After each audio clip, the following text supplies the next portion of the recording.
In a little less than an hour, a red flag fire alert will be in place across South Carolina.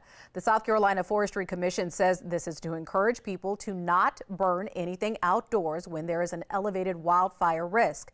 Red flag alerts do not ban outdoor burning. The Forestry Commission has not said when they expect to lift this alert.